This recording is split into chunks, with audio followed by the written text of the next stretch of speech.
Si nos llaman buscadores, lo aceptamos con honor. Somos bucas uruguayos, nuestro orgullo es para vos.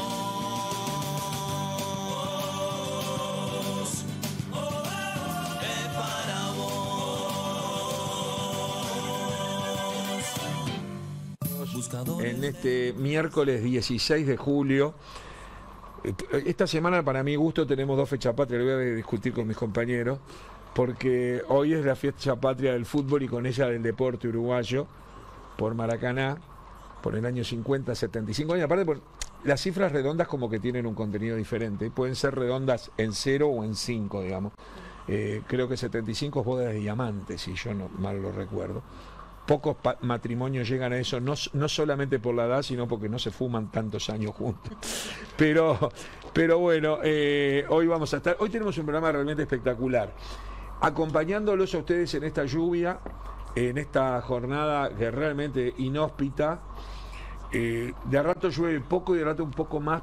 No hace frío, pero realmente está imposible el tránsito, la gente manejando. Yo la verdad que debo reconocer que tengo una mirada crítica de cómo manejamos los uruguayos, los montevideanos, malagueños, manejamos muy mal, pero cuando están en estas situaciones yo los veo a todos con cuidado, tal vez porque sabemos que los demás manejan mal, creemos que nosotros no, cada uno cree que el otro maneja. Entonces, por las dudas, nada de resbalar, nada de patinar, veo bastante tranquilidad por las calles más allá del tránsito, que además está complicado en la zona, digamos, del centro, de la Aguada, qué sé yo, por el tema del puente, ¿no? Eso generó que mucha gente tenga que cambiar.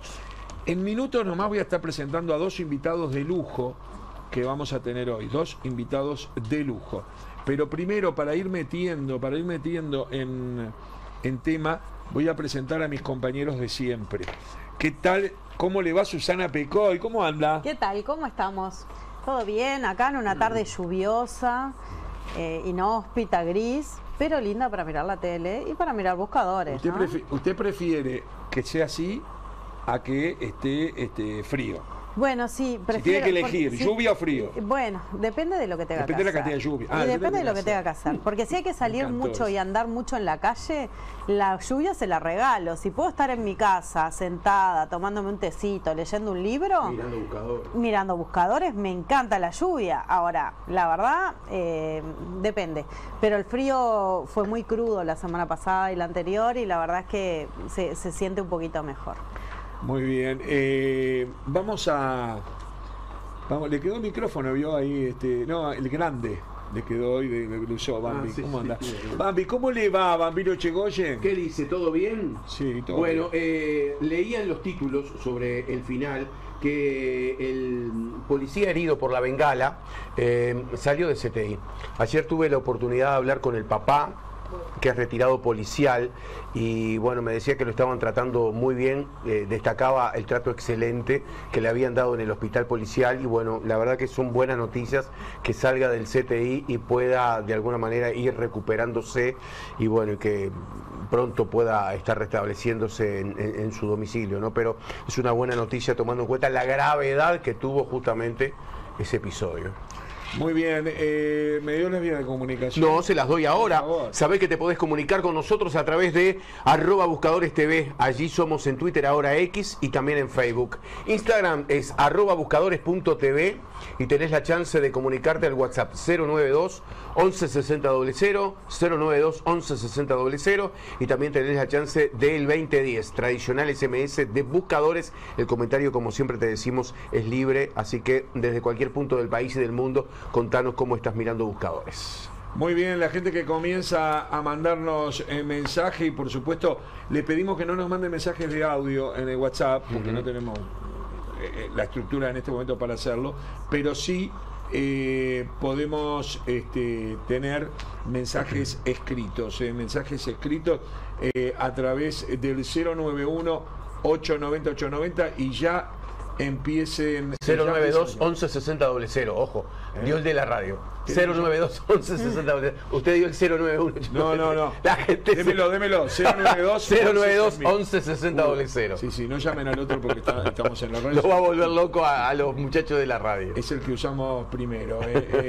El policía debe sentirse agradecido porque lo llevaron primero de clínicas. Lo del policial fue después porque la profesión. Bueno. No, está bien, pero que en clínicas también. Sí, claro, porque era lo que estaba más cerca, claro. Destacar todo lo público, ¿no? También como. Por supuesto. Muy bien. Vamos a ir, estamos esperando la llegada de esta lluvia, nos mató, estamos esperando la llegada de uno de los dos invitados que tenemos hoy. Pero voy a presentar, como lo hago siempre con profunda alegría y me honra con su amistad, a un talentoso de la historia, me encanta, porque es historiador de otras cosas, pero tiene un talento bárbaro para a mí me gusta cuando los profesores, a mí me gustaba cuando era alumno, cuando iba al liceo, cuando el profesor te enseña la historia pero de una manera igual, usted es más viejo que el profe, entonces no podía haberlo tenido nunca el profe. Yo tuve un gran profe en el liceo 17 que era el Gaucho Moreira, que daba las clases de manera ¿Cómo le va, profesor Alejandro Jiménez? ¿Cómo andan? Le busqué Bodas de Brillantes, 75 años de Maracaná. Mira. ¿Yo qué fue que dije de diamante? Sí, bueno, brillante. Sí, ¿Cuál será diamante la de No, creo que es diamante brillante. Está bien. Bueno, profe, su calidad de historiador, aparte, ¿cuántos libros lleva? Como 13, 14 ya. Tengo reediciones también y tengo coautoría porque participé en libros de otros, O sea, usted tiene, por un lado, una lista de libros hechos propios. Míos, sí. Después otros en donde participé, algunos trabajos, algún trabajo académico, capítulos o alguna. ¿Y los propios se han enfocado en qué temas? Y tengo Montevideo, ha sido un tema que me ha gustado mucho siempre. Mis primeros libros fueron sobre Montevideo. Me gustó el de los presidentes, que es un tema que... esas mini biografías de presidentes. Ahí está, que ahora sacamos incorporando el último... Uno actualizado. Ese siempre está abierto. A uno me dice, no, pero qué vivo que sos. Esa ahora está ahí. Es más, si no lo hiciera me iban a decir, y no salió el de Orsi, con Orsi ahora.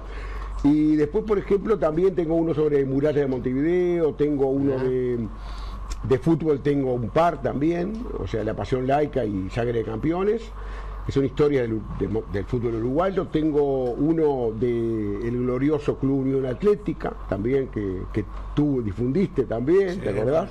Aparte un hallazgo sobre me acuerdo, en el voleibol. Sí, no, le quiero contar a Bambino, le va a gustar, y bueno, y a Susana, que es hija de un gran periodista deportivo como Carlos Pecoy.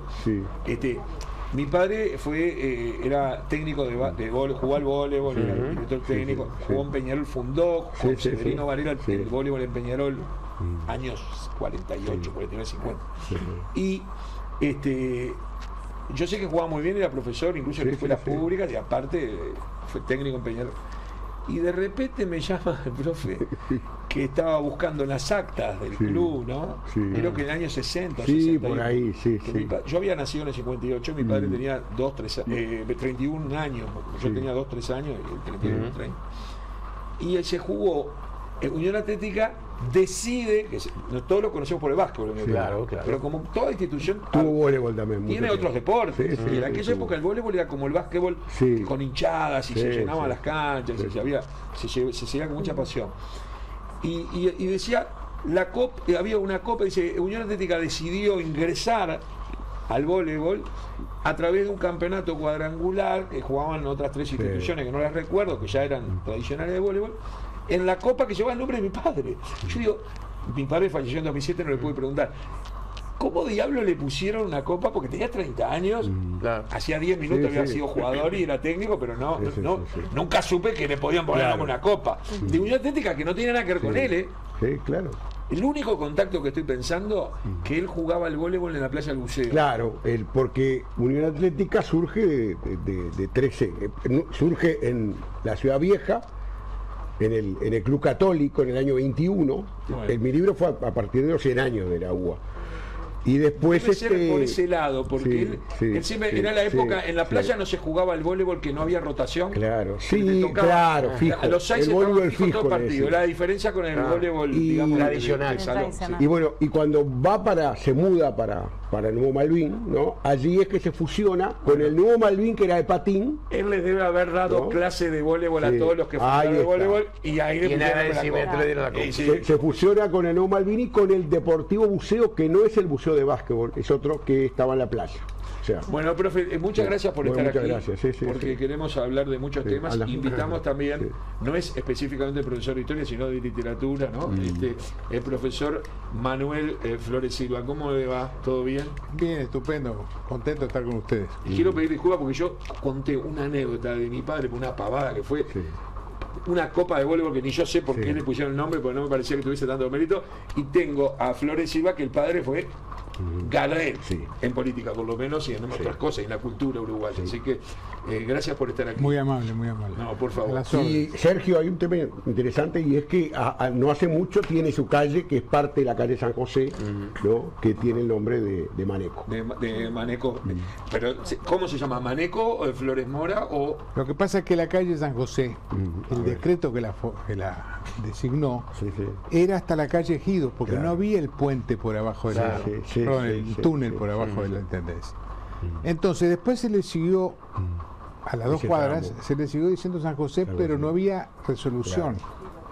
Entonces, como eso no tenía nombre, aunque se le queda San José, no tenía nombre por decreto, la Junta resolvió, a iniciativa del edil Aguirre,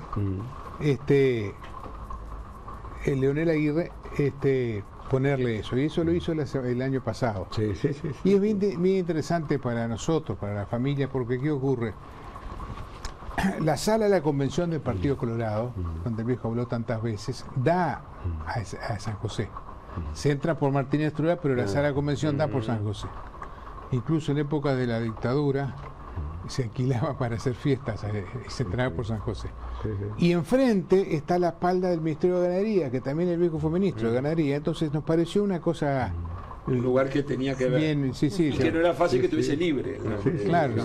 Porque hoy en día... No, es mérito de Ir Aguirre que encontró todo esto. Una pregunta. Hoy le decíamos, hoy es 16 de julio, y para mí fecha patria del fútbol uruguayo. Digamos. Maracaná. Y después abrimos la polémica si tendría que ser algo más. Nosotros este programa, la idea también, como el 18 de feriado, viernes, toda esta charla que vamos a tener hoy, más que nada enfocada para el 18 de julio, y con este pequeño introito que les voy a pedir el 16 de julio, va a salir repetido el 18. Por eso que en nuestro día, para nosotros, va a haber gente que en este momento va a estar mirando y ya es 18. Y ¿puedo pasar un aviso? Sí, bueno, el aviso, yo te mandé, Dieguito, un afiche de profesor, ahí va, esto. No, esto está bárbaro. Ah, ¿no era ese el aviso? Perdón. No. ¿Pero lo podemos poner o no? Sí, claro. Nosotros tenemos un grupo, unas 300 personas, en un grupo WhatsApp, que trabajamos sobre Rivera y hacemos por mes un Zoom, que se meten unas 200 personas en el Zoom, y el próximo viernes me toca a mí. Pensé que era bien. Próximo viernes, por eso, a las 20 horas. Está bien. Pensé que era cierto. María Luisa Aguirre el 15 de agosto, Diego del Grossi el 1 de octubre, el doctor Luis Musí el 18 de octubre, y así. Sí. Siempre nos reunimos. Está bien. Pensé que el aviso era pues yo estaba estudiando. No, el aviso que estamos hablando de historia, el 16 de junio también es la fecha de fundación del diario El Día. ¿El 16 de julio? Sí. ¿De julio o de junio? No, me equivoqué. De junio. Ya me parecía que el 16 de junio es la fecha que viene Wilson y es la fecha de fundación del día. Ahí va. Y para mí es importante reivindicar el 16 de julio la figura de Paulina Luisi, porque obviamente entre los festejos de Maracaná y demás pasó desapercibido un poco el fallecimiento en 1950, el 16 de julio. ¿Fue ese mismo día? Fue ese mismo día de Paulina Luisi, que fue una mujer muy importante para nuestro país, a pesar de haber sido nacida en Argentina, vivió su vida aquí. Fue la primer estudiante de medicina, la primer médica mujer, pero además una gran activista por los derechos de las mujeres, por los derechos sexuales y reproductivos y por el movimiento sufragista. Fue una de las impulsoras, en conjunto con otras mujeres, del movimiento sufragista en nuestro país y en Argentina, y una de las responsables también del primer voto femenino en Sudamérica. Qué loco, ¿no? Porque, claro, un día que está todo el mundo conmocionado con un evento de la magnitud deportiva, y de repente queda eso de lado. Le cuento a Flores Silva, a Manolo, Susana Pecoy es la hija de Carlos Pecoy, el redactor de fútbol. Sí, sí, me acuerdo perfectamente. Seguro. Y ahora que lo miro es parecida. Sí, dicen que sí. Yo nací, no es importante, pero ya que estamos, el domingo siguiente a Maracaná. El 23 de julio del 50. Una semana después. Una semana después. Te lo perdiste por una semana. Mi madre me contaba que ella iba en el ómnibus hacia la casa de la madre en Positos, conmigo adentro, y que cuando salió la noticia que se había ganado, la radio ahí, bajó todo el ómnibus, festejó, después se subieron conmigo ahí y siguieron. Pero fue una fiesta. Yo quiero, primero voy a introducir algo que tiene que ver con compromisos que tengo, y después les quiero preguntar, y ya la dejo picando, cuál es la importancia, porque nosotros tenemos una encuesta, ahora la van a ver, que genera debate con respecto a la influencia del fenómeno Maracaná en el imaginario popular. Pero antes que nada, por favor, el cambio, ¿cómo está la moneda, por favor, en Cambio Misiones? Actualizamos la cotización de las principales monedas con Cambio Misiones. En la esquina más importante de la Ciudad Vieja, 25 de mayo y Misiones. Allá está nuestro amigo Tato y te hace el mejor cambio. Consulta al 2917-2917. Está la cotización, ya sabes que lo que está en pizarra, el dólar está ahí, ahora había subido un poquito y ahora quedó ahí medio ahí. Todas las cotizaciones las podés mejorar con mi amigo Tato de Cambio Misiones en la emblemática esquina de 25 de mayo y Misiones. Ahora sí, vamos a presentar el estado del tiempo. ¿Tenés problemas de plagas? Cucarachas, ratas, arañas, pulgas o polillas. Para cualquier insecto usa Gimo, lo mejor en insecticidas. Gimo, calidad comprobada. Te digo que la gente de Gimo también recuerda, me hace acordar, llegó la revolución en limpieza de baños. Hasta yo puedo limpiar el baño ahora con Gimo Box, porque mamparas, griferías, cerámicos, todo queda brillante como nunca antes, sin esfuerzo. Aplicá la espuma en aerosol y removés con un paño húmedo. Gimo, una vez más, es calidad comprobada. ¿Cómo está el tiempo, Bambi? Bueno, está lluvioso en la capital del país y también en gran parte del mismo.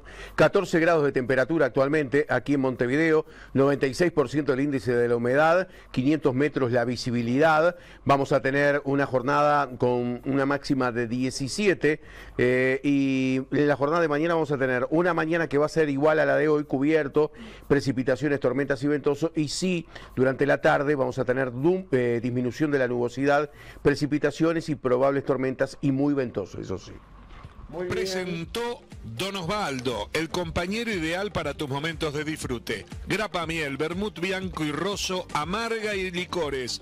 Don Osvaldo, un trago, 1000 historias.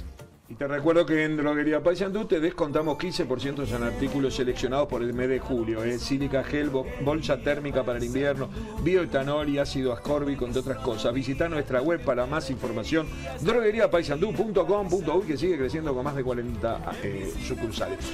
Quería preguntar, esta es la encuesta, tirame la encuesta, por favor, Diego, no sé si la tenemos a mano. Se cumple 75 años de la gesta de Maracaná. Ya podría ser polémico si fue gesta. Hay gente que dice que Uruguay era favorito, ¿viste? Que no es hazaña. Todo esto está discutible también. ¿Qué reflexión te merece el logro? Después vamos a poner el resultado, pero por ahora está inolvidable, basta, hazaña, nos hizo mal. Podemos hacerle de lema inolvidable con hazaña y basta con nos hizo mal. Me enteré que Susana Pecoy puso basta, ¿verdad? ¿Votó basta? No, voté hazaña. Hazaña. ¿Quién fue que puso basta? Pensé que era me estaban comentando, que hay gente me estaban toreando. Te estábamos toreando. ¿Qué significa, Alejandro, vos que has escrito sobre fútbol? Yo iría por el 1, ¿no? Inolvidable, sin ninguna duda.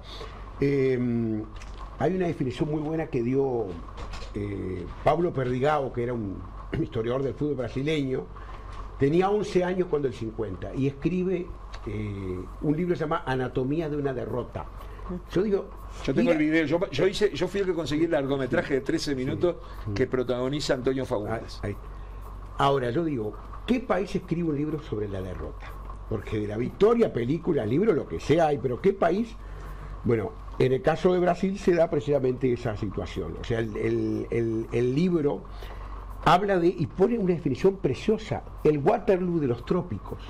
O sea, la importancia que fue la derrota de Napoleón. O sea, compara aquello de Napoleón con con lo que pasó ese 16 de julio. Pero a su vez también hay algo muy interesante, yo lo puse en el libro mío, el de fútbol, el Sangre de Campeones, que tú presentaste en el 2022, Sergio. Y digo, usted capaz que se acuerdan por allá por los 80, hubo un Panamericano en el cual Brasil le gana a Estados Unidos, de un Dream Team de Estados Unidos. Brasil tenía aquel Oscar, que era una figura. Estamos hablando de básquetbol. Y una revista, creo que fue Banchette, puso comparable el maracanazo. Claro, o sea, sí, Brasil, quedó como una palabra en el vocabulario del deporte mundial. Pero de ellos, o sea, decir que una victoria es comparable al maracanazo, tremendo. Inolvidable. Pero yo le pregunto a Flores Silva, ¿escuchaste alguna vez? Yo escuché, nos hizo mal Maracaná, tanto en fútbol como en general, nos quedamos en Maracaná. Sí, hay esa ¿Existe versión. eso? ¿Hay un fenómeno así? ¿Es bueno, es malo? Yo no la comparto esa visión, pero existe. Sí. La idea de que somos el pequeño país modelo y que toda esa historia, que lo fuimos, pero quedarnos en la nostalgia, probablemente hay gente que sostiene que no fue positivo. A mí me encanta Maracaná y después vemos, Pero ¿no? aparte, ¿cómo hacemos? No hay que homenajear a Valle Ordóñez, no lo homenajeamos porque fue, o a Aparicio Sarabia, a los blancos. Eso es bien interesante lo que acabas de decir, porque ¿por qué el fútbol fue tan importante en Uruguay? Hay un libro de Aldo Mazzucchelli sobre eso, muy interesante. que es bien importante. ¿Por qué? Porque en realidad nosotros precisábamos, hicimos una república bastante modélica, pero precisábamos un deporte, una simbología que nos representara ese éxito. Cuenta Mazzucchelli que encontró fuentes en los años 90, cuando todavía jugaban los ingleses, ¿no?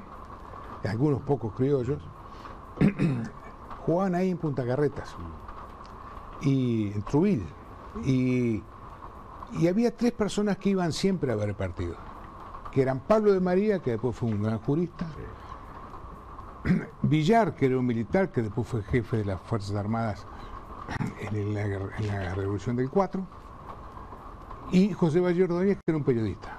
O sea que yo después veo, está en todo en ese libro, cuando el 24, el presidente de la AUF era el hijo Valle, César Valle Pacheco. El presidente nacional era un consejero de gobierno, Atilio Naranjo, y el presidente Peñarol era también un hombre muy importante, que era Julio María Sosa. Entonces, el fútbol y la política, el fútbol como simbología del éxito uruguayo, fue una apuesta muy fuerte. Por eso se hizo un estadio, el estadio más grande del mundo. Se lo hizo en 6-7 meses. Era un país también bastante exitoso porque se llamó para que lo hiciera al director del Paseo Público. Sí, no, el lo llamé y dijo, mira, hacete un estadio. No, yo siempre hago la pantomima, lo imagino en los precarios teléfonos del año 30, ¿no? Hola, sí, habla el arquitecto Oscaso ahí, ¿qué número es? Sí, soy yo. Necesitamos un estadio para 100.000 personas. ¿En aquel momento era así? Sí. Para 100.000 personas en 8 meses. Gracias, hasta luego. Y lo hizo el Estado. No lo hizo una empresa privada en el sentido global. Hubo algún componente privado porque pusieron a cada una de las 4 áreas empresas diferentes y premiaban al que terminara. Claro, pero había que garparles. O sea, lo hizo el Estado en el sentido, contrató. No es que le vendieron los derechos a un refresco y hizo el estadio. Y ahora no puedes hacer una calle en 8 meses. También había bonos. Me parece que se vendían bonos, como pasó con la Rambla Sur, que se vendieron bonos para financiar. Una cosa bien interesante es que en la torre de los homenajes, del plano original, allí iba una réplica de la Victoria de Samotracia, una estatua griega preciosa. Que se la estamos debiendo hace 100 años, ¿no? Capaz que la ponemos por el 2030. En el 2030, ya. La Victoria de Samotracia estaba allí. En definitiva, Maracaná puede ser recordado con orgullo como una escarapela, como dice Julio Julián en la canción, colgátelo como... No te quedes en Maracaná, dice, pero colgátelo como una escarapela, o tenemos que renegar y decir, no, a mí lo que me importa es ahora y ahora, no sé cuánto? No hablo de fútbol solamente. Para mí justamente lo contrario. El éxito de Maracaná representa en ese momento el éxito del país. Después nos hicimos entre todos daño y jorobamos la cosa, pero el país fue exitoso y ahí lo que hay que ver es el camino. Claro. Si una vez lo hicimos, ¿cómo lo vamos a hacer de vuelta? Es un poco el tema. Entonces, que yo lejos de tomarlos de ese lugar, de yo que la palabra imposible no existe. Claro, sí. Porque fue también un tema político. ¿Qué ocurre? Se designó al embajador nuestro en Bélgica, Buero. Estamos hablando del 24. Del 24. No, del 28, 29. A nuestro embajador para que consiguiera el Mundial. Para el Mundial del 30, estamos del 30. Y fue un lío espantoso cuando hizo el estadio. Fue un lío espantoso porque empezó la cosa. Lo primero que hizo Buero fue hacerse muy amigo de Jules Rimet, al punto que pasó a ser vicepresidente de la FIFA, el uruguayo. El uruguayo que consigue que nos den la sede, este es embajador. El hermano de Buero, el otro Buero, había sido canciller de Brum. Y entonces, ¿a qué voy? Italia parece que va a entrar y al final se achica, que es por lo cual Uruguay tampoco fue Italia. Porque, en el 34. Claro, y España iba a venir y al final no vienen, porque hay varias asambleas. Era una locura darle la sede a unos tipos de un país llamado Uruguay que no se sabe qué es. Y había que llegar a Uruguay. Había que llegar. Hubo que pagar los pasajes, las estadías. Es decir, el Estado hizo su contribución. No solo hizo el estadio, hizo su contribución. Y cuando inauguramos el estadio el 18 de julio, como el viernes que viene, todavía estaban frescas algunas de las asientos, ¿no? de Portland. De acuerdo. Interesante, esto se va a emitir de vuelta el 18 de julio, que es el día del aniversario número del 30 para 95 años del Estadio Centenario. Incluso, ahora veíamos que un cuadro de Nueva Zelanda, el que hizo un gol era un profesor y todos tuvieron que pedir licencia. Los jugadores de los cuadros europeos, en Rumania había un rey llamado Rey Carol, ¿no? Nombre de mujer, era un rey, y la mayoría de los jugadores trabajaban en una fábrica y les dio licencia a todos. Dijo sí, y no era licencia de poco tiempo, porque había que venir. El viaje eran 2 o 3 semanas. Claro, o sea, yo estoy de acuerdo con Manolo con respecto a eso, pero también creo que sin Maracaná hubiéramos sido igual el país modelo, ¿no? O sea, sin Maracaná, ¿no? Si Guilla no hacía el gol de porque no, pero el fútbol es así también. Sí, no, y fue un país pegaba el palo. El otro día estuve hablando en una radio sobre el Anglo, y el Anglo de Fray Bento, que cumplió 10 años como patrimonio, también tiene que ver con lo que es la guerra, el correvir que los soldados consumían en las trincheras, ¿no? Pero la última opción, la que dice nos hizo mal, la decía Obdulio mismo. En los últimos años, ¿se acuerdan que, capaz que Sergio se acuerda, o Ambi, que son periodistas, que luego siguieron siendo periodistas? Yo dejé hace un tiempo el periodismo deportivo, pero le preguntaban a Obdulio, decía, yo creo, pero arengándolo, qué bueno, no, para mí lo hizo peor, lo hizo más mal que bien. Decía, era una cosa que se tenía. Él minimizaba siempre mucho lo que lograba. Se nos lesionó en el partido contra Hungría en el 54. Si no, había que ver si no le ganábamos. Nos quedábamos con la copa para siempre. Tercera. Cambiemos de tema. Quiero ir al 18 de julio. Y le quiero preguntar, arranco allá con el profe, ¿cuál es el feriado más importante? ¿Cuál es el 18 de julio o el 25 de agosto? Es una pregunta, pero estará hasta mañana hablando, ¿no? Pero yo creo que son...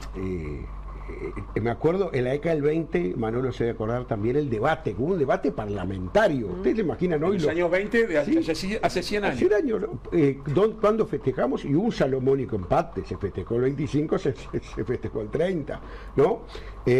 Yo creo que el 25 es la declaratoria de independencia, o sea, en el 25 declaramos aquello que decía írritos, nulos y sueltos, y ningún valor para siempre, los actos de incorporación a Portugal, bueno, pero también la otra ley era la unión, o sea, unión a las provincias unidas de Río de la Plata en el mismo día, o sea, en el mismo acto, no fueron días separados.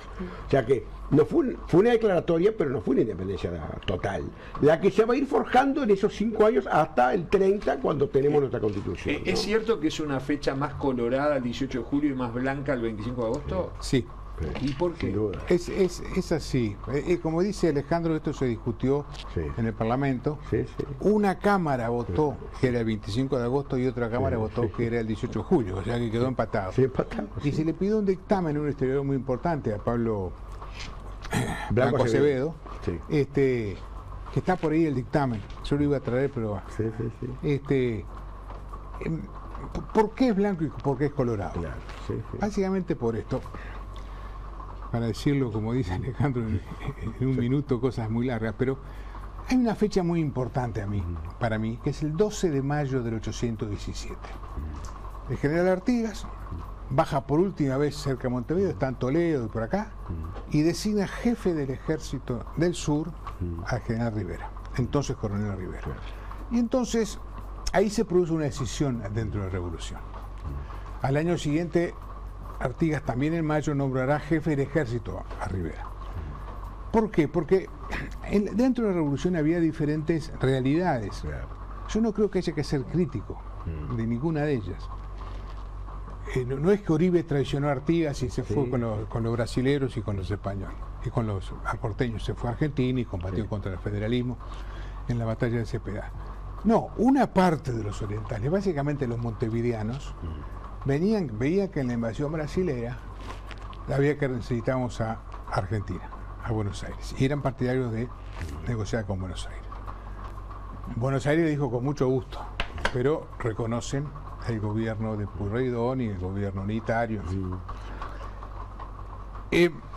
Por el otro lado estaban los que yo considero que son más protagonistas de la revolución, que no fue una revolución montevideana, la revolución artiguista fue básicamente rural. Artigas era hijo de un hombre rico en el campo, un hombre de campo, Rivera era hijo de un hombre de campo, Lavalleja no era tan rico el padre, pero era gente de... Y ahí se armó un fenómeno que para mí es la identidad uruguaya, que es que la gente de adentro quería autonomía. Quería autonomía con respecto a Buenos Aires, quería que todas las provincias fuesen autónomas. Y a su vez leían, había un libro que tenía las traducciones, Thomas Paine, que las traducciones de 7 constituciones estadounidenses. Eran federales, pero republicanos. Todo lo contrario al modelo hispánico, que es federal, pero autoritario. El rey de España tenía el poder y hacía un pacto autoritario con el jefe de cada provincia, y yo te doy, vos me das, mandamos todos nosotros. Que fue Rosas, fue el esquema español. Entonces, el federalismo republicano de los caudillos es el milagro uruguayo. Somos el único federalismo republicano de América del Sur. Esa es nuestra identidad. Entonces, ahí tuvimos muchos problemas con Buenos Aires. Tampoco hay que exagerar, porque nada más que el secretario de Artigas, Manuel Barreiro, era partidario de hacer un acuerdo con Buenos Aires. Si no, nos mordían los brasileños como nos mordieron. A Artigas no le gustó lo de Barreiro y se lo llevó preso a Purificación, pero no preso con grilletes. Entonces, en esa fecha del 12 de mayo, cuando se nombra a Rivera y se arman los bandos, Bauzá dice que Artigas discutió mucho con Bauzá y con Oribe a los gritos. Bueno, lo cierto es que ahí se divide la revolución. Y no se divide por un rato, se divide por las próximas décadas. Porque, ¿qué pasa? Los centralistas, por decirlo de algún modo, hacen en Montevideo los Caballeros Orientales. Es una logia que funda Alvear, gran enemigo de Artigas, pero... Y estos apoyan, estos son los 33. ¿Qué pasa? Buenos Aires tenía un plan militar de conquista, termino con esto, de conquista, de reconquista de la banda oriental. Estaban designados los oficiales, las fuerzas, ¿quiénes? Pero nadie, no metían para adelante, ni Rivadavia ni Martín Rodríguez. Entonces, ¿por qué? Porque tenían un lío con Brasil, no tenían un peso, no se tenían que enfrentar una guerra. Entonces estaba todo pronto, pero no venía. Y un tipo de mucho carácter, Lavalleja, dijo: yo voy solo. Juntó 30 tipos y voy solo. Y ahí viene un episodio, yo acabo de publicar una cosa, un folleto sobre el Monzón, ¿no? El abrazo. Sí, no hubo tal abrazo, ¿no? Pero de todo modo, nos dimos la mano, dice. No me decepcionen, a mí se me fue el abrazo. No dice.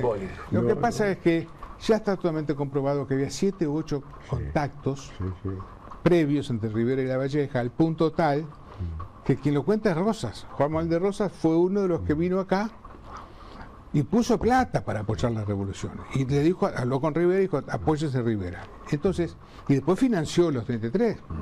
Entonces, y con él, con sus primos Sancho Arena, etcétera. Entonces, para Rivera, que venía de la decepción de Buenos Aires y el fin del artiguismo, no quería nada con Buenos Aires.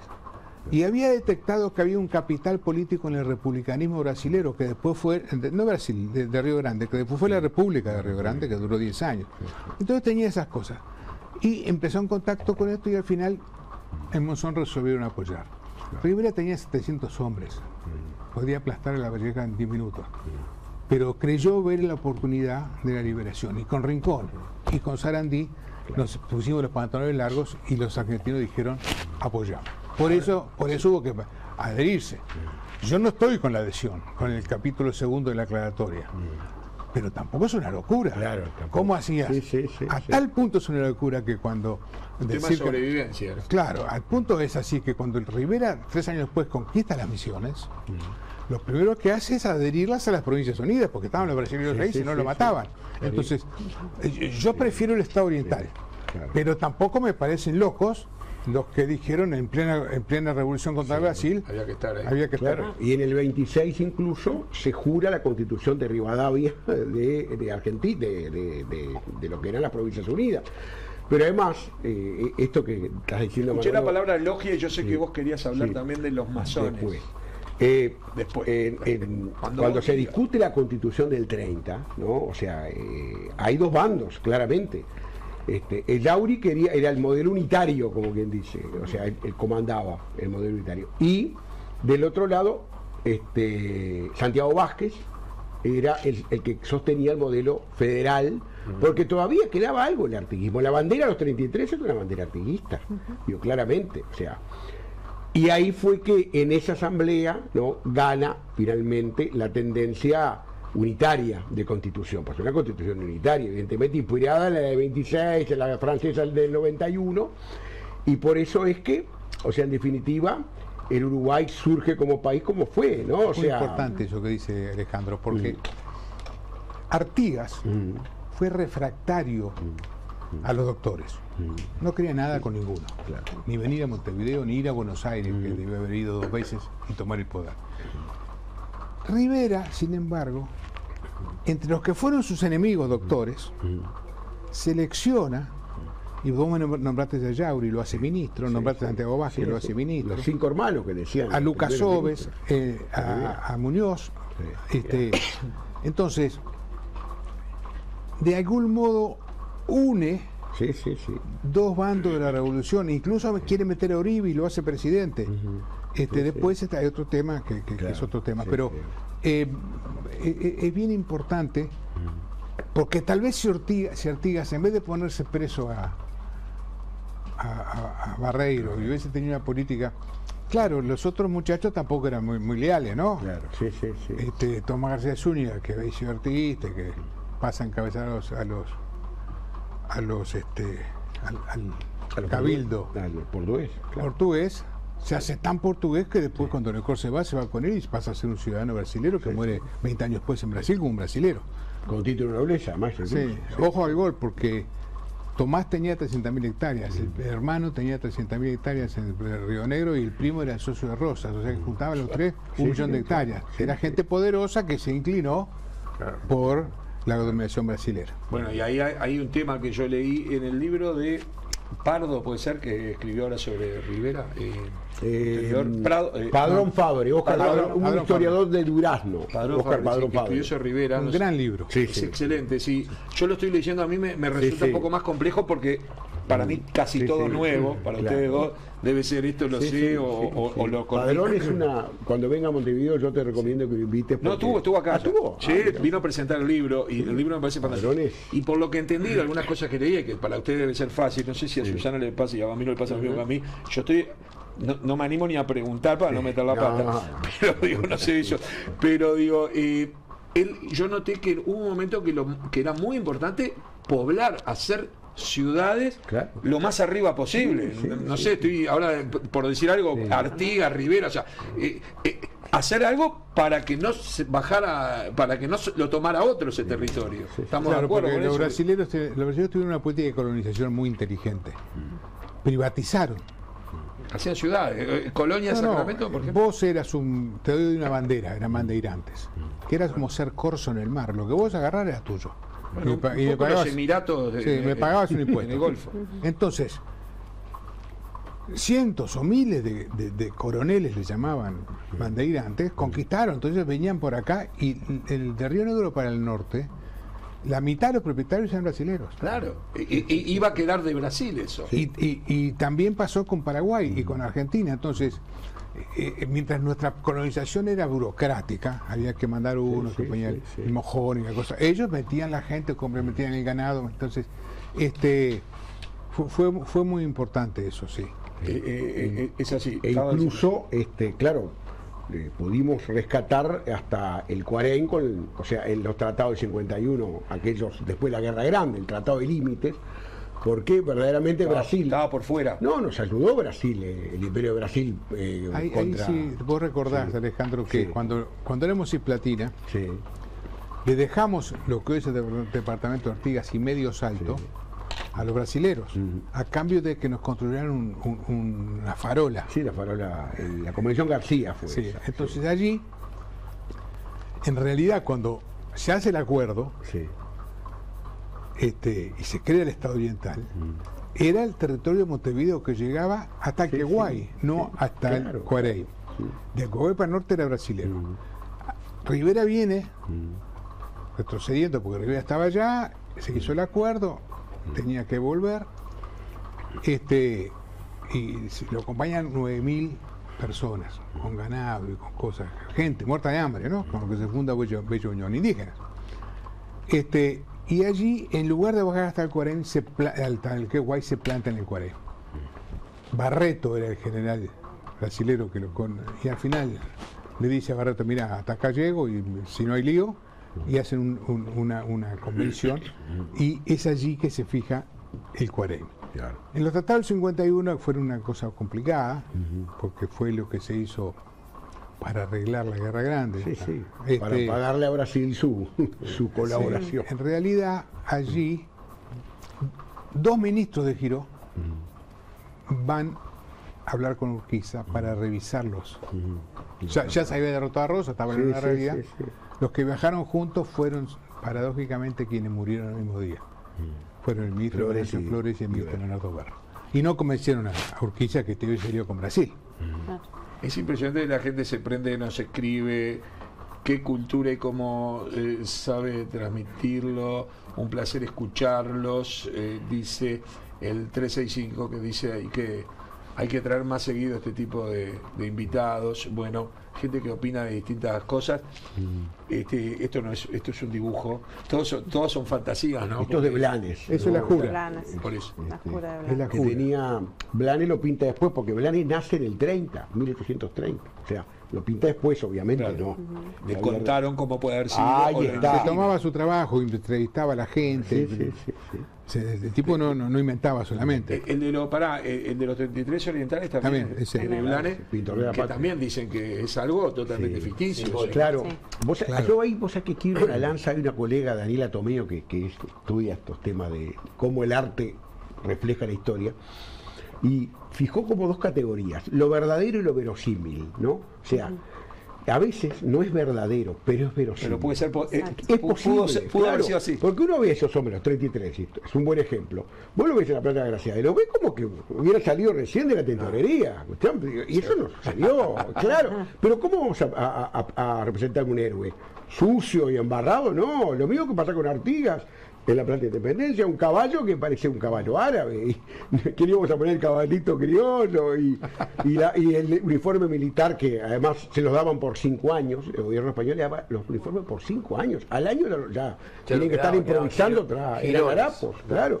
O sea que yo por eso creo que en la heroicidad de esas cosas tiene que ser, obviamente, lo verosímil. Sí, es bien interesante lo de ver a partir del año 17 los bandos. Sí, porque un bando va a ser el 25 de agosto y otro bando va a ser el 18 de julio. Sí.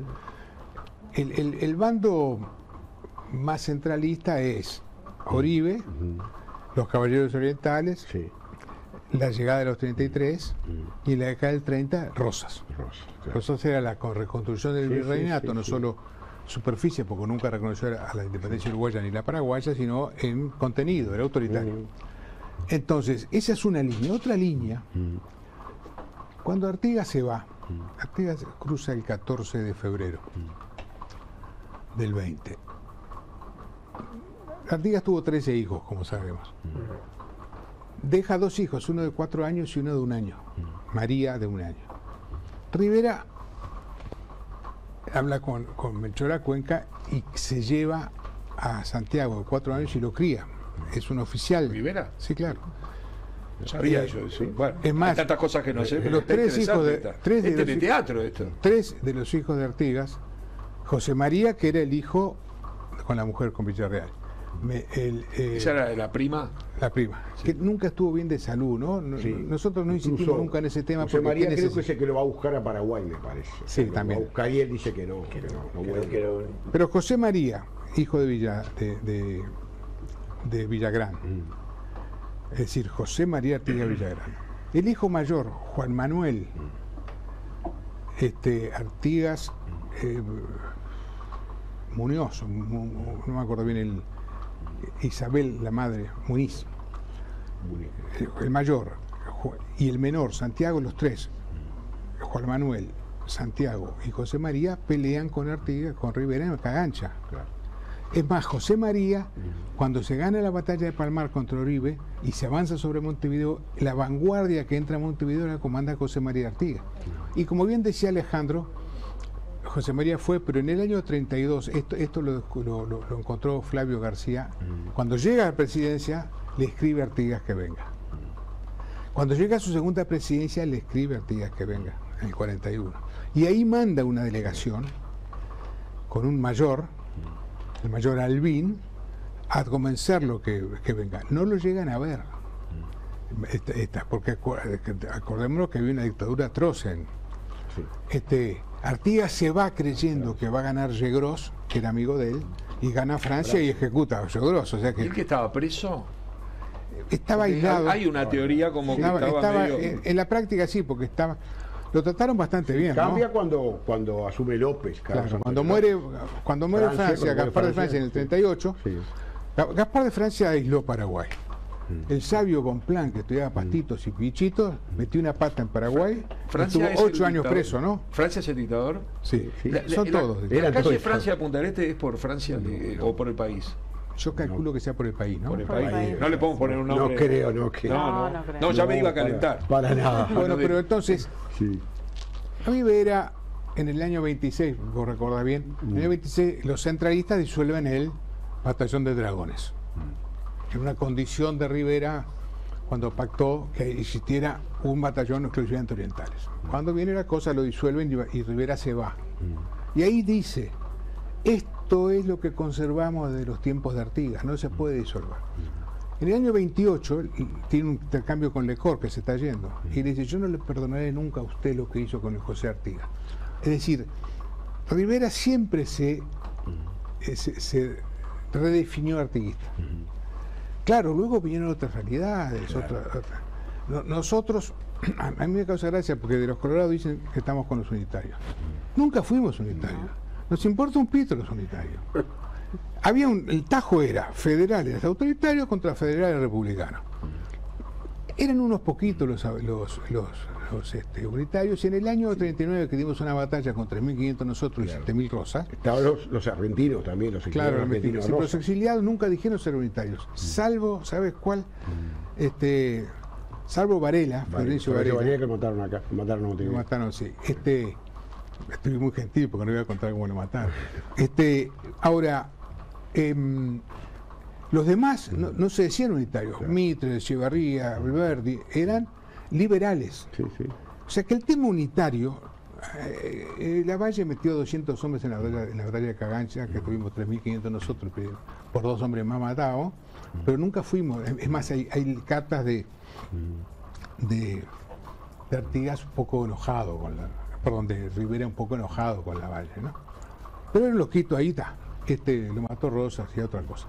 ¿A qué voy? Voy a que el Tajo nunca fue diciendo colorados con unitarios. Claro. Nosotros no tenemos nada que ver con los unitarios. Bueno, unos unitarios nos ayudaron en una batalla. ¿Qué vamos a hacer? Sí. Perdón, Susana, los blancos hablan de la historia esta, sí. 25 de agosto y 18 de julio. ¿Le da más bola? ¿Usted siente en realidad para nosotros todas las fechas patrias son muy importantes y le damos corte a las dos. De hecho, el Centro Josefa Uribe, al que pertenezco y soy vicepresidenta del mismo, todos los 18 de julio hace un reconocimiento y una renovación del compromiso con la jura de la Constitución en la plaza. En la Plaza Matriz y este 18 de julio lo vamos a volver a hacer a las 12 del mediodía como una especie de renovación del contrato ciudadano, porque en definitiva la jura de la Constitución es el contrato que nos dimos los ciudadanos de este país para la estructura de nuestra sociedad y nuestra política y nuestra continuidad como pueblo libre, ¿no? Entonces para nosotros es muy importante esa fecha y también la conmemoramos y por supuesto el 25 de agosto también. Qué bárbaro, tenemos, yo ni sabía, además vicepresidenta, ¿cómo se llama? El Centro de Estudios y Formación Josefa Uribe. Que Josefa Uribe, que era la... Josefa Uribe era la hermana de Manuel Uribe, una gran luchadora de la causa americana, una mujer de vanguardia, le decían la Tupamara, la primera Tupamara, Pepita la Tupamara, y ella cantaba cielitos protestantes en los balcones de la casa de los Uribe, una mujer patricia con una sangre muy guerrera adentro y con mucha ansia de libertad. Ahora, ¿la Valleja que era blanco o colorado o no era nada? Profe Jiménez, ¿qué piensa? Y digo, tradicionalmente se la tenía como blanco. No había nacido, hay documentos también que capaz que Manolo lo puede. Ahí va. ¿Cuál es la teoría? Que lo colorado. A los cratos todos lo quieren. Claro, Artigas, la Valleja todos lo quieren a la Valleja, pero la Valleja ha sido un personaje en nuestra historia, en nuestro país, bastante dejado de lado con todo lo importante que fue. Al final de su vida, cuando integra el triunvirato, ¿no? Y muere en el fuerte por un derrame cerebral, que 22 de octubre del 53. Y lo llevan desde la casa de la Valleja, que es museo histórico, lo llegan hasta el fuerte gobierno, que es la Plaza Zavala actual, ¿no? Y le hacen una autopsia. Y la autopsia sale del Comercio del Plata, que era un diario. Que en un diario hoy abríamos un diario y decía, la autopsia de la muerte del presidente, con pelos y señales, que le hacen, la autopsia la hace el doctor Teodoro Vilar de Bo, y dice que es un derrame cerebral, ¿no? Ahí, al final de la vida de la Valleja, siempre se dice que él hace una especie de confesión de adhesión a la divisa colorada. Al final. ¿Qué es lo que piensan los colorados? El tema es así. La Valleja tenía un carácter muy fuerte. Va preso porque estaba con 2 más, eran 3, vienen 15 portugueses y dice, vamos a darle. Y arrancó y terminó preso, obviamente. Era un gran valiente. Era un tipo de un carácter muy fuerte, muy calentón además. Ahí como se lo llevan a Brasil, decís vos a la isla de Cobras. Sí, ni siquiera lo metieron a Montevideo, le metieron un barco y ya para... Bueno. Ahora, ¿a qué voy? Voy a que ese carácter también fue un activo histórico positivo, porque es con ese carácter que invade. Sí, claro. Él tenía conversaciones con Rivera, pero todavía no estaba arreglada la ocasión. Y ese carácter luego le lleva a algunos disgustos. Sí, claro. Porque él hace 2 revoluciones al primer gobierno constitucional, sin Uribe. Sí, claro. Uribe era caballero oriental, ideología liberal centralista. Rivera era ideología liberal federal. leía el contrato social de Rousseau que llevaba en el recado, dice Brito del Pino. Ahora bien, Lavalleja no era eso. Lavalleja era un hombre de guerra, con un carácter muy buena gente y muy calentón. No voy a mencionar episodios porque se calentaba mucho, mucho. Cometió errores muy importantes. Y se adhirió a Rosas antes que Oribe. Hizo 2 revoluciones con esfuerzo de Rosas. Entonces, ¿a qué voy? A que luego entra en un ostracismo. Lavalleja entre el 42 y el 52 no existe. ¿Por qué? Porque él, en un ataque de tal vez de carácter demasiado fuerte, cuando se pierde la batalla de Cagancha, él va huyendo y pasa por las carretas de enfermos y liquida todo, ¿no? Y eso le valió un poco la censura. Pero ¿qué pasa? En el año 52, es otra realidad política, se hace el triunvirato. El triunvirato fue importante, Melchor Pacheco, que lo armó, y Juan Carlos Gómez. Juan Carlos, que era un periodista. Juan Carlos Gómez recibe la carta de Lavalleja que tú mencionas, que dice: nunca debía haber puesto mi espada al servicio del Partido Blanco, sino que yo he sido... Y le manda esa carta y le manda de regalo la espada. O sea que la espada de Lavalleja termina en Juan Carlos Gómez para el Partido Colorado. Ahora, yo creo que tiene razón Alejandro, que su trayectoria, más allá del final colorado, fue básicamente blanca. Había como un enojo ahí, como que había algo pero que... no ideológico como el de Oribe, que Oribe quería el virreinato. Oribe era un hombre de clase muy alta.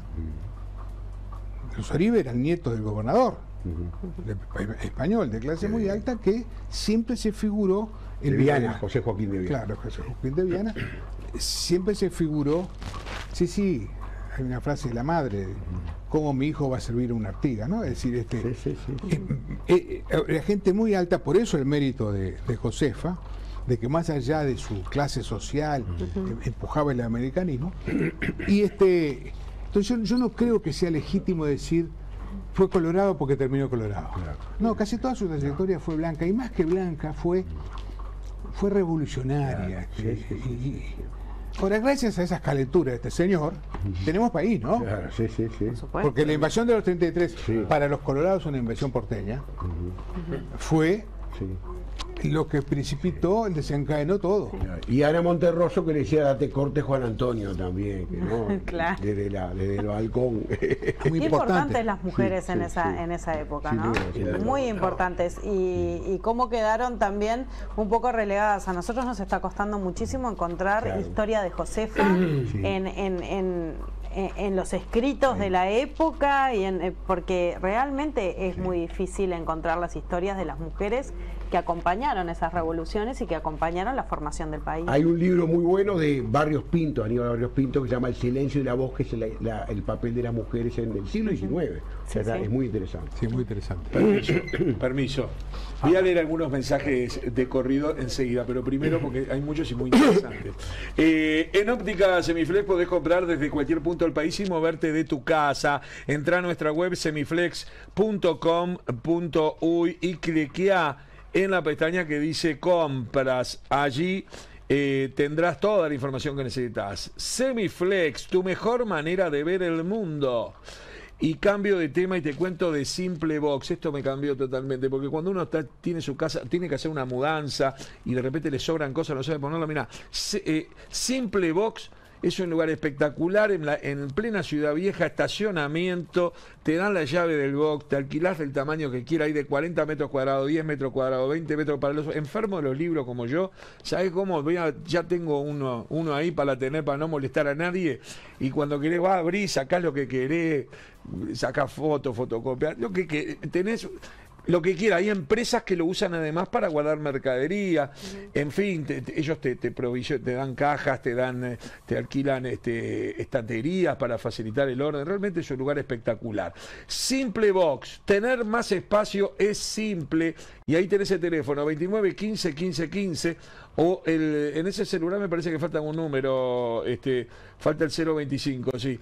29 15 15 29 15 15 15 y el otro número es 092 333, agregame 025, es el otro. Ahí va, muy bien. Esto es así. Automático. Televisión en vivo.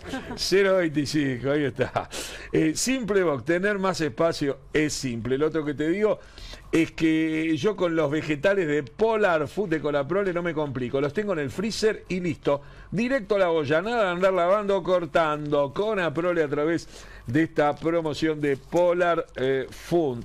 Y te digo, le cuento a mis invitados de hoy, los miércoles sale el semanario La Mañana, que lo sigue manejando la familia Manini Ríos. Y yo tengo mi página de fútbol ahí, y escribo los miércoles, así que si querés saber lo que dije, compralo, acá está el semanario. Este miércoles y todos los miércoles, la información del Uruguay, la región y del mundo la encontrás en La Mañana. Análisis político, información agropecuaria, economía, cultura, actualidad y mucho más. Recibí La Mañana en tu domicilio o en tu celular. La Mañana. Información para nuestro tiempo. Grandes tricolores, digo, o sea, sí, claro, muy vinculados al nacimiento, incluso. Sí, al nacimiento de Nacional. Flores Mora, ¿qué era futbolísticamente? Wanderers. ¿Sí? Mi abuelo, Manuel Flores, estudió, era veterinario, y Wanderers era un club de estudiantes. Sí, sí. Bohemios. Y entonces jugó en Wanderers. Jugó en Wanderers hasta que se peleó en el año 17 a las piñas con un puntero Peñarol, Campolo, que era muy bueno. Sí, claro, Antonio Campolo. Y salió en el diario, a mi bisabuelo le pareció una vergüenza espantosa que saliera en el diario agarrar peñazos y le prohibió, en esa época se le daba bola a los padres, le prohibió jugar al fútbol. Claro, en ese año fue que nació La Mañana, que era el 17, ¿no? Sí, el diario es el 17. El diario. Entonces, mi viejo se fue a Naciones Unidas, que antes los parlamentarios iban 3 meses a Naciones Unidas, 2 parlamentarios por año.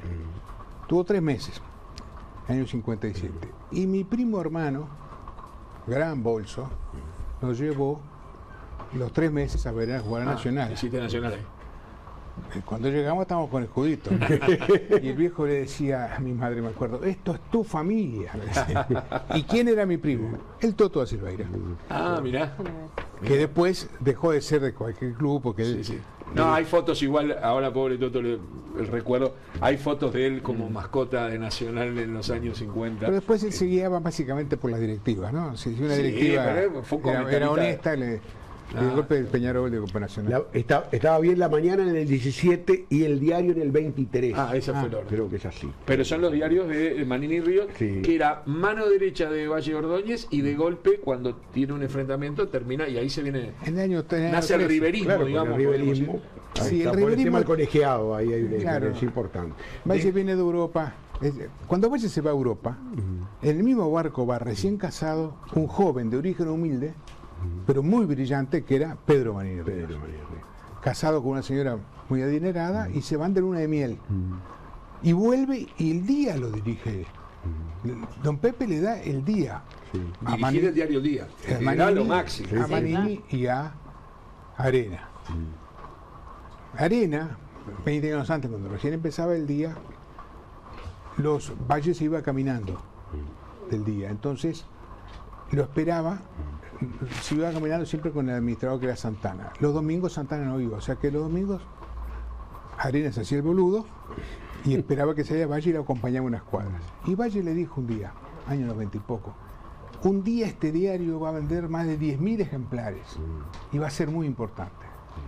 Eran tiempos muy difíciles, cuando entraba un aviso, cuenta Arena, un aviso, nosotros como hemos hecho prensa, salían corriendo los funcionarios, los 5 periodistas, a comprar chorizo.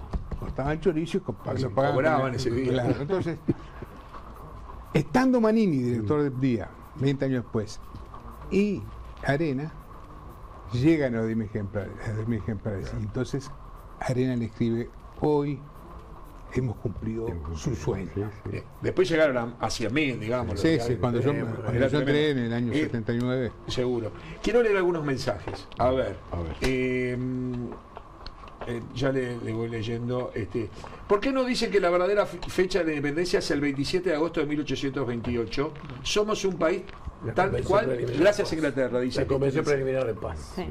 ¿Qué tiene que ver? 27 de agosto la podemos mencionar, yo la escuché muchas veces esa. No, en realidad lo que se festejaba era el 4 de octubre. Sí, que fue, esa es la que yo escucho siempre. ¿Qué fue el 4 de octubre? Porque fue cuando se ratificó. Se ratifica la convención. Uruguay se entera que es independiente.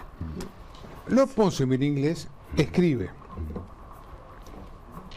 Primero dice en el gabinete, los orientales quieren ser independientes. Y el general Rivera está aprovechando eso.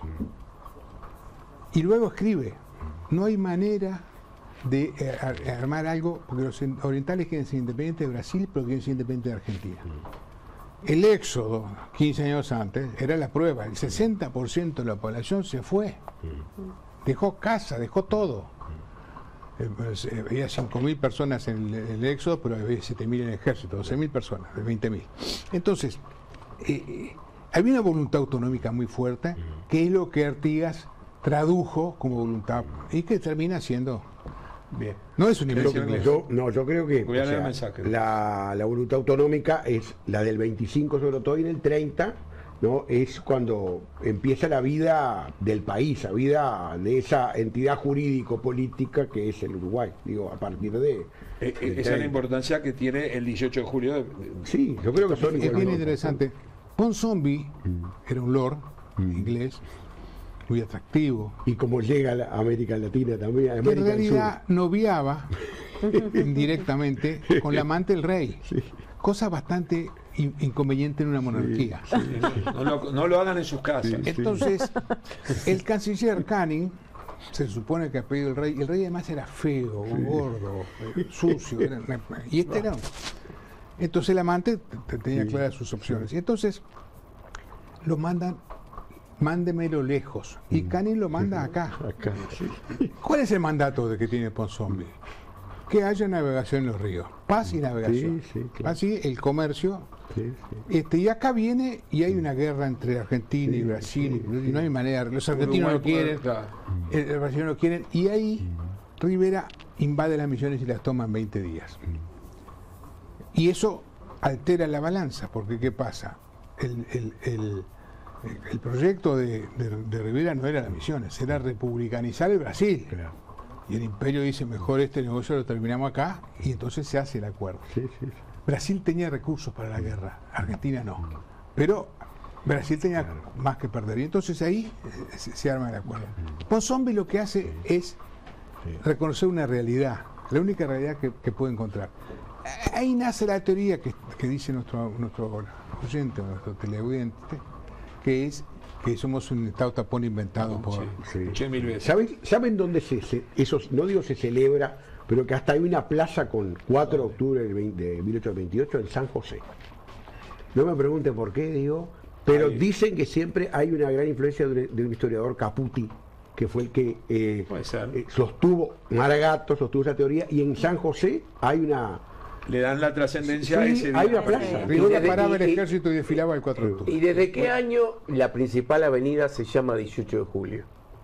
Y lo de Lamas, el nomenclator de Lamas. Lamas es el 43. Lamas cambia en las calles, ¿no? Sí. Tenemos una foto de 18 de julio con algo que me quería contar. Que va a pasar eso, va a pasar. Ahí está el obelisco, ahí en el fondo. Y atrás, saliendo el sol. Porque hace ya 2 años se te va a hacer el tercero. Pero eso fue después del virreinato Coso. Sí. No, eso sí, ya está la bicicleta. Está provocador, vino. Manolo. No, pero no importa. Humor. Lo importante es que está el obelisco en el fondo. ¿Qué quiere decir? Gonzalo Tancredi, que es un astrónomo muy connotado, recibió a su vez un dato muy interesante hace 2 años, que es que hay 2 fechas en las cuales el sol sale detrás del obelisco, o sea, como encuadrado con 18 de julio. Mostrá de vuelta la foto, por favor. Una de esas fechas es, el 18 de julio. La otra, 25 de mayo. 25 de mayo. ¿Hasta cuándo se festejó el 25 de mayo? Y acá era al principio de la vida. Era feriado, se jugaban clásicos. No, hasta el 33. Terra lo. Y bueno, hasta el 33, ¿qué te pasa? Ahí está. Hasta 1933. Pero el día feriado. Se llamaba Día de América. era el nombre, le ponían el nombre otro nombre. Disfrazado. Pero Mayo fue muy importante. Claro, fue muy importante. Lo que llamaban Mayo, que era no solo el 25, era la revolución, el espíritu, el liberalismo, la antimonarquía. Y ahí entonces empieza la teorización del papel de la masonería, ahí, o sea, el Sol de Mayo, por ejemplo. El obelisco es otro símbolo masónico también, bueno, y Carlos los 33 orientales, la cifra también tiene también, que ver con eso. digo, Claro. Sí, el Estado Porque no eran uruguayo, 33, estamos de acuerdo. el Estado uruguayo, fiel a su idiosincrasia, jubiló de 33 orientales a 40, ¿no? Sí, a 40 porque había varias listas, 17 listas había. Y las listas fueron precisamente para dar la pensión, que ahora se discute esto de los jugadores de fútbol que les dan Cualquier similitud con la vida actual es pura coincidencia, ¿no? Claro, porque si tú sumas las diferentes, hay como 14 listas, ¿no? 17. Si tú sumas listas diferentes de posibles, tomás todos los que aparecen 40. de posibles 33 orientales. Claro, ¿no? porque los 33 orientales eran algunos oficiales y unos cuantos, había esclavos liberados. Sí, ¿no? había esclavos, había. Entonces, que orientales eran todos, había argentinos, había paraguayos. Por eso estuve. Por supuesto. Haceme una carta. Y bueno. Yo vi el gol de Manga. Escúcheme. Un fuerte abrazo a mi profesor de periodismo Manolo y al amigo Alejandro Salú, Michel Visillac. Gran amigo, gran amigo. Maravilloso programa, más de esto, dice Rosario. La Valleja Argentino fue candidato a presidente en 1826 y perdió con Rivadavia, ¿verdad? Eso, La Valleja fue candidato. Cierto. ¿Sí? 2 votos. Pero fue candidato. Fue candidato. Yo no sabía hasta hace poco, pero fue candidato. Él es candidato en el 30 acá. Que pierde 27-5, creo que una cosa así. Sí, 27-5. Yo tengo en casa el acta. El acta, sí. De 3 votos cada uno. Luján de Parque Rodó se queja de que hay un ruido. Está lloviendo, no para de llover y la lluvia nos complica. Tenemos que decir gracias que no nos inundamos. Nuestro prócer debió serlo por, que lo hablaron recién, del Sergio Reyes Abadí, aquel historiador, decía, Ponsonbilandia llamaba en sus clases, así, en forma jocosa, hablaba de... Para mantener lejos a Ponsonbi del amante, después lo mandaron a Bélgica. Hizo Bélgica. También Bélgica. Pobre la reina, ¿no? Hizo Bélgica. Bélgica fue... Es un acuerdo, porque Bélgica es un país muy difícil, porque están una lengua. El enamorado funcionaba haciendo países. Una vez me llamaron de una radio argentina, me llamaron, y el dato, o sea, que era intrusos en el, perdón por la marca, digo, en la historia. Y dice, ¿es verdad esto? Que preguntaban de eso, ¿no? Permiso. Muy lindo programa de hoy, lo veo siempre, pero hoy es muy cultural y sin tanto fanatismo político. ¿Podrían decirnos el nombre del historiador Prado, del libro del historiador Prado? Muchas gracias, Rivera, el artiguismo posible, Óscar Padrón Fabre. Exactamente. La teoría del artiguismo posible es lo que yo de algún modo... Muy bien, qué invitados, qué programa, dice Miguel Herrera, con aplausos. Muchas gracias. Gracias, Miguel. Un debate justo sería con el maestro Gonzalo Abella, quien más sabe la verdadera historia de Artigas. Bueno, dice Nelson. Gonzalo Abella ha escrito, ¿no? Sobre obviamente, sobre Artigas. Hay un libro nuevo ahora también de... este es el libro que justamente hablábamos de Rivera de Padrón. Hay otro libro. Gabriel Kirich, hay un libro ahora también sobre el bicentenario. Y de Artigas hay uno de Leo Borges también. De Leo Borges también. Del historiador Leo Borges. Muy bueno programa. Bueno, otro que preguntaba el nombre del libro, ahí lo pusimos. Excelente programa, dice el 315, no tengo el nombre, Luis de Parque Lecoq. Dice, un aporte sobre Artigas y su figura en pinturas y monumentos. La mejor representación de un Artigas verdadero es de Morris en La Redota. Hasta su ropa está hecha harapos y polvorienta. Gracias por el programa que nos brindan, dice Luis de... Sergio, una cosa importante que nos quedó de lo de el sol saliendo en esa fecha. Gonzalo Tancredi convoca a el día viernes 7:48 sale el sol. Vayan antes porque si van después se lo pierden. Este viernes 7:48 podés ver el siempre, sol justo atrás. Si no te toca un día como hoy, obviamente. Como hoy te vas a mojar. Viernes 18 a las 7:48. En la Cisplatina, es decir, cuando nos ocupan, está la masonería pro-argentina, que es los caballeros orientales. Alvear fue el primer masón tal vez del Río de la Plata, con O'Higgins. Y está la masonería brasilera, que después era la República, de Viratinillo, de Río Grande. Entonces, que estaban enfrentados.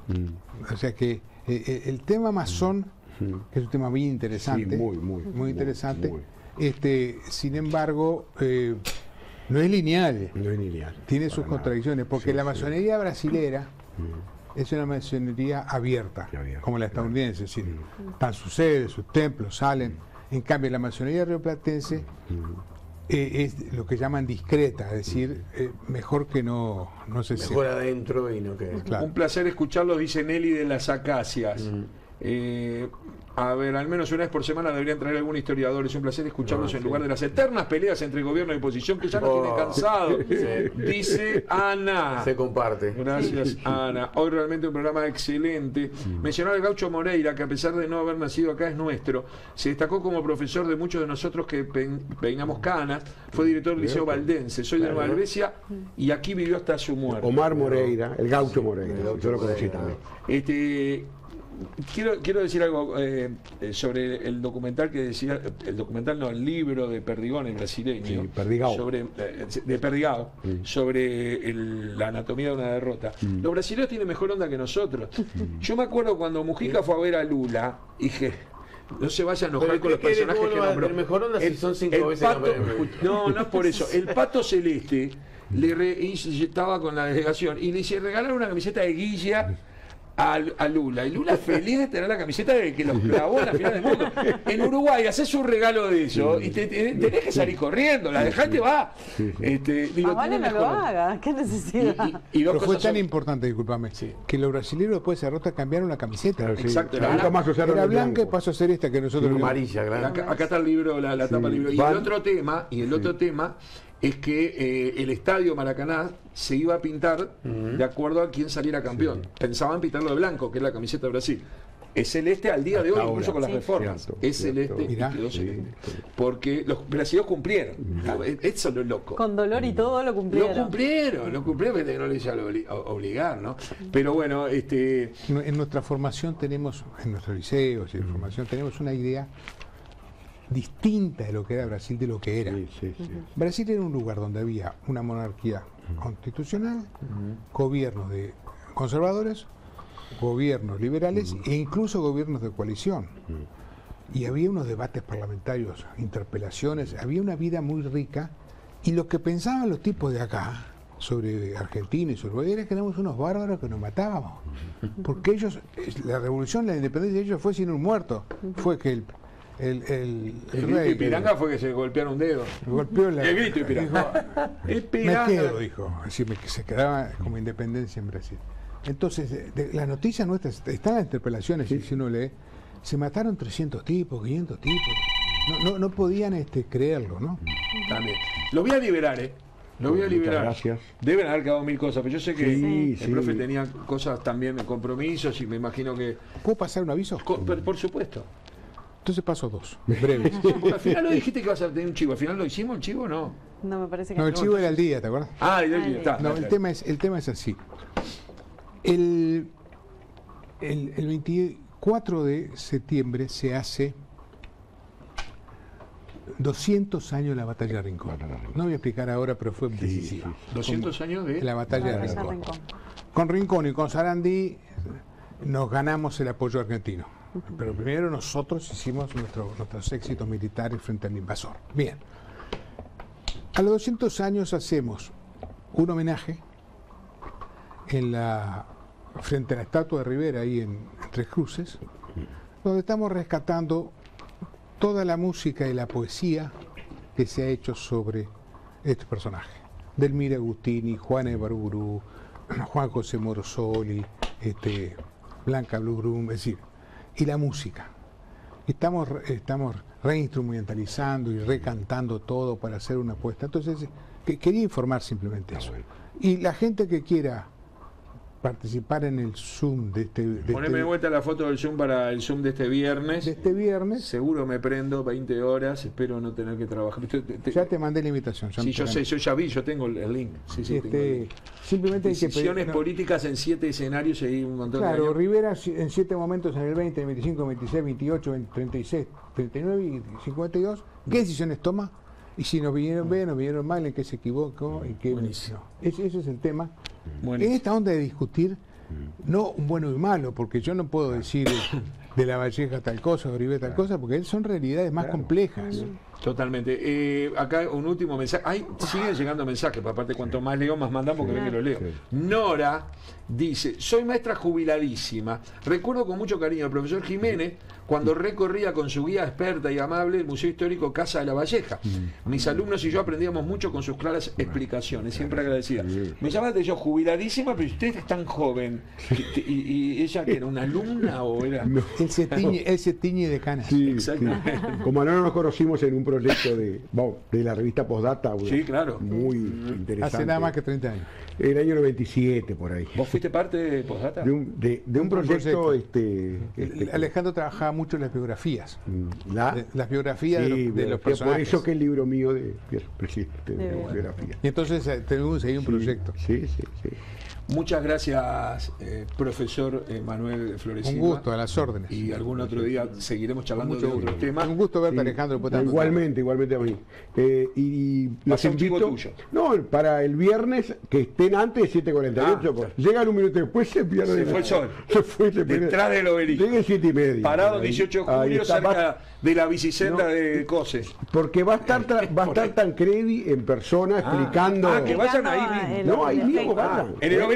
El mismo, ese día va a estar ahí explicando. ¿Y a qué hora es el acto que hacen los blancos? A las 12 del mediodía el Centro José Oribe hace como todos los años una renovación del compromiso del juramento de la Constitución. ¿Puedo decir un aviso nada más sobre Oribe? Yo era muy anti-uribista, como todos los colorados. Pero fui muy amigo de Lincoln Maestegui, que era a la vez era riverista, con mucha influencia de Sanguinetti, y uribista. Y a mí me empezó a importar el modo como Maestegui admiraba a Oribe. O sea que yo lo empecé tiene que haber ahí a respetar indirectamente. Lo poco que tenemos escrito de Josefa lo tenemos de la pluma de Maestegui. Y hablando de Oribe, una vez llamé a mi profesor de historia, que lo deben conocer todos, era mi profesor en mi escuela, en el liceo, que era el profesor Mena Segarra. Sí, claro. Y lo llamo un día, 10 años después, busco en la guía, estaba el teléfono, lo llamo y le digo, profesor, le digo quién era, se me mata la risa porque para él yo era alguien que solo le importaba el fútbol, que quiero y le digo, no, profesor, yo lo llamo, ¿sabes por qué lo llamo? Porque quiero que me recomiende dónde puedo estudiar historia. Quiero estudiar historia. Y lo primero que hizo fue, se reía como diciendo, ¿qué vas a estudiar vos? Y yo, no, pero quiero estudiar historia. Y se me reía, Le digo, profesor, le estoy hablando en serio. Entonces ahí me explicó, y la verdad que me mató, porque una de las cosas que me dijo es, mirá, estudiar, por ejemplo, para un lugar que se estudia historia es para profesor de historia en el IPA, y eran 5 años de 7 de la tarde a 12 de la noche. Me pareció una locura que no estaba en mi cabeza, eso de ganarme todo eso. Digo, recomiéndame un libro, y me recomendó un libro de Oribe, que escribió el profesor Mena, un libro de Oribe casualmente, y algunos libros más grandes. Bueno, de vuelta, gracias. A las órdenes. Gracias, profe, los liberamos.